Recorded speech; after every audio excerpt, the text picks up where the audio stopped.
Hello and very welcome my dear students to Supergrade CVT.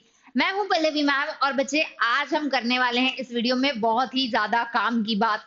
Yes, आप लोगों की CVT 2025 geography domain subject की preparation तो start हो ही चुकी होगी बच्चे, और इस प्रिपरेशन में आपने एक गोल सेट कर लिया है।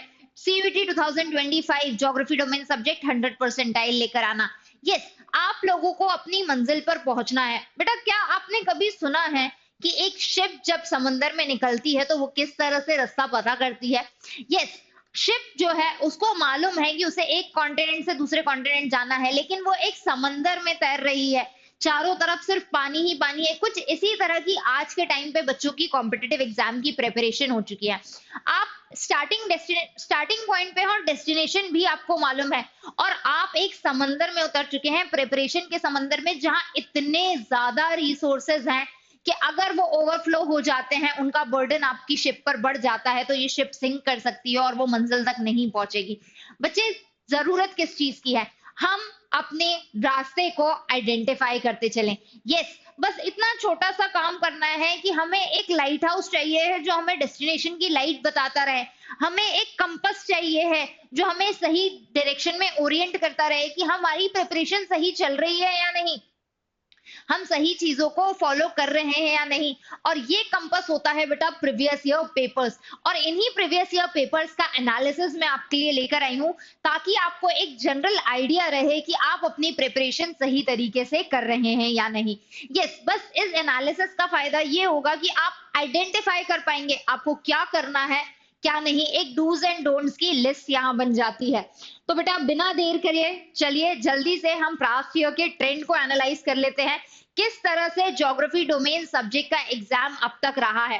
अगर आप लेवल ऑफ डिफिकल्टी देखेंगे, अगर आप लेवल ऑफ डिफिकल्टी देखते हैं इस एग्जाम की, तो लेवल ऑफ डिफिकल्टी बेटा, इजी क्वेश्चंस 16, 16, 14, मतलब अराउंड कितने परसेंट? 30% जो क्वेश्चंस हैं आपके एग्जाम में, जो 30% क्वेश्चंस हैं बेटा, वो इजी डिफिकल्टी लेवल के आते हैं। Around 30% of your exam easy difficulty level पे चलता है। मॉडरेट डिफिकल्टी लेवल देखेंगे तो 28, 27, 28, मोर देन 50%, अराउंड 58% जो आपका एग्जाम है वो चल रहा है मॉडरेट डिफिकल्टी लेवल पर। यस बच्चे, आप देख पाओगे कि 58% जो आपका एग्जाम है मॉडरेट डिफिकल्टी लेवल के क्वेश्चंस आते हैं, जो अच्छी पढ़ाई और अच्छी स्ट्रैटेजी के साथ आप सॉल्व कर सकते हैं। अगर इन दोनों का टोटल देख लें, 16 and 28, it makes a total of 44, और 44 क्वेश्चंस तो इन टोटल बच्चे आपको अटेम्प्ट भी नहीं करने हैं। कई सारे लोग बोलते हैं अरे बहुत सारे difficulty question, difficult level question थे। 6 to 8 डिफिकल्ट लेवल क्वेश्चंस भी आते हैं, हमारे पास तो 10 क्वेश्चंस का मार्जिन है। अगर 10 भी वेरी डिफिकल्ट क्वेश्चंस आ जाते हैं तो आपको अटेम्प्ट करने हैं 40 क्वेश्चंस, और बच्चे ये इजी और मॉडरेट क्वेश्चंस की रेंज में होने वाले हैं। फाइनली अगर उन बहुत कठिन क्वेश्चंस की बात करें तो 6, 7, 8 कॉन्स्टेंटली ये नंबर कहीं ना कहीं रिड्यूस हुआ है। बहुत ज्यादा high difficulty level questions CVT नहीं पूछता है, 12th क्लास के बच्चों के लेवल का ही एग्जाम बनाया जाता है। तो यहाँ कहीं ना कहीं 12% आपका इस तरह से ये चल रहा होता है। बहुत परेशान होने की जरूरत नहीं होती है हाई डिफिकल्टी के लिए। हमें तैयारी इस तरह से करनी है कि इजी और मॉडरेट लेवल के क्वेश्चंस हमसे गलत ना हो। इजी लेवल के क्वेश्चंस यूजुअली वो होते हैं जो डायरेक्ट पूछे जाते हैं। जैसे कोई भी क्वेश्चन हुआ और उसमें आपसे बहुत डायरेक्ट क्वेश्चन पूछ लिया गया है, जिस क्वेश्चन में आपको डायरेक्ट आंसर करना है। जो मॉडरेट डिफिकल्टी होती है यूजुअली उसमें आपको चीजें मालूम होती हैं, आपको आपका नॉलेज बस अप्लाई करना होता है। मैच द कॉलम हो सकता है, सीक्वेंशियल अरेंजमेंट हो सकता है, स्टेटमेंट बेस्ड क्वेश्चंस हो सकते हैं, कुछ इस तरह के क्वेश्चंस। और आई नो अगर आप बहुत अच्छे से प्रिपरेशन करेंगे तो ये आप टैकल कर पाएंगे।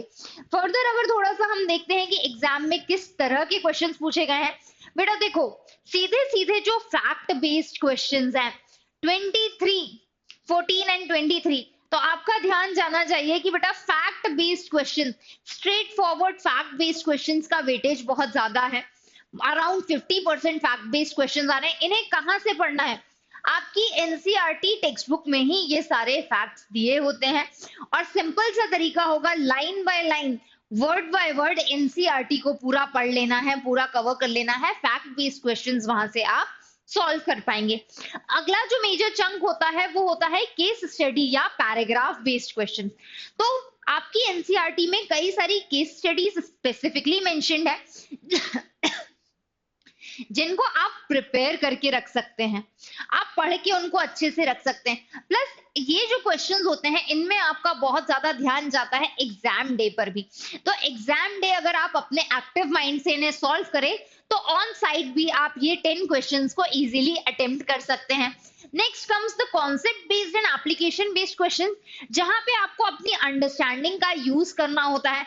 अराउंड 8 to 10 क्वेश्चंस यहाँ पर भी आपको मिल जाते हैं, 8 and 4 क्वेश्चंस। तो ये क्वेश्चंस भी आप टैकल कर पाएंगे आपकी अच्छी अंडरस्टैंडिंग जब आपका कॉन्सेप्ट डेवलप हो चुका है इन दैट केस। प्लस एक और कैटेगरी आ जाती है match the following questions. Around 5 to 6 questions match the column के भी बनते हैं। जब आप कॉन्सेप्चुअली और फैक्चुअली स्ट्रांग होंगे मैच द कॉलम तो आप टैकल कर पाएंगे। यस, एक कॉलम जो आपको दिख रहा होगा बच्चे असर्शन रीजन बेस्ड क्वेश्चंस का, वहां लिखा हुआ है 0। बच्चे बहुत ज्यादा परेशान होते हैं मैम असर्शन रीजन क्वेश्चन को कैसे टैकल करेंगे, बट रिमेंबर बेटा कि वहां से क्वेश्चंस बन ही नहीं रहे हैं। स्पेसिफिकली हम बात कर रहे हैं सीवीटी एग्जाम की, और पिछले 3 सालों में असर्शन रीजन टाइप का क्वेश्चन नहीं बना है। हो सकता है आगे बने, you will be preparing for the board exams, well and good, but CVT में उसका टेंशन लेने की अभी जरूरत नहीं है। अगर हम चैप्टर वाइज देखें तो बेटा 3 साल में कुछ ऐसा ट्रेंड रहा है, हार्ड एंड फास्ट कुछ मेजर चैप्टर्स हैं जहां से ज्यादा क्वेश्चंस आते हैं। जैसे आप human geography nature and scope से कंसिस्टेंटली ज्यादा क्वेश्चंस देखेंगे। आप प्राइमरी एक्टिविटीज एक ऐसा चैप्टर है जहां से ज्यादा क्वेश्चन देखेंगे। किसी भी चैप्टर से 1 2 3 4 क्वेश्चन ज्यादा से ज्यादा पूछे जाते हैं, और अगर किसी चैप्टर से ज्यादा है 5 क्वेश्चंस हैं, दैट मींस वहां से पैसेज या केस स्टडी बेस्ड क्वेश्चन पूछा गया है। तो ऑल इन ऑल दोनों बुक्स का भी वेटेज 3 सालों में लगभग सेम रहा है। यहां से आप देखोगे 1 और 2 क्वेश्चन, 4 क्वेश्चन। बेटा ध्यान इस बात का रखना है कि डिलीटेड चैप्टर जैसे कि ह्यूमन सेटलमेंट जो एक डिलीटेड चैप्टर है, वहां से भी लगातार क्वेश्चंस पूछे जा रहे हैं। Do not ignore those chapters, right? Please do not ignore those chapters. अब आप सेकेंड बुक का भी इसी तरह से देख सकते हैं। कंसिस्टेंटली क्वेश्चंस जो है 1 2 3 क्वेश्चन हर चैप्टर से पूछे जाते हैं। वेटेज ऑलमोस्ट हर चैप्टर का इक्वल रखने की कोशिश की जाती है, राइट? यहाँ पर भी आप देख पाएंगे, यहाँ आप 5 क्वेश्चंस देखेंगे, 5 क्वेश्चंस डायरेक्ट पैसेज और केस स्टडी पूछी गई है। बाकी 1 2 4 1 around 3 to 4 questions most important topic से पूछे जाते हैं, और मॉडरेट टॉपिक से 1 to 2 क्वेश्चन। ये था हमारा प्रीवियस 3 इयर्स का इन जनरल पेपर एनालिसिस। अब बच्चे इस एनालिसिस के बेसिस पर और जितना भी सपोर्ट सुपर ग्रेड्स ने आपको प्रोवाइड किया है, आप अपनी जीत की तैयारी को शुरू कर सकते हैं। और अगर इस जीत को पक्का करना है तो आप ज्वाइन कर सकते हैं सुपर ग्रेड्स के सीयूईटी कोर्सेज। हाँ जी बच्चे, जहां आपको mentorship, hand holding support, live classes, doubt clearing session, study material, mock test, सारी फैसिलिटीज मिल जाती हैं।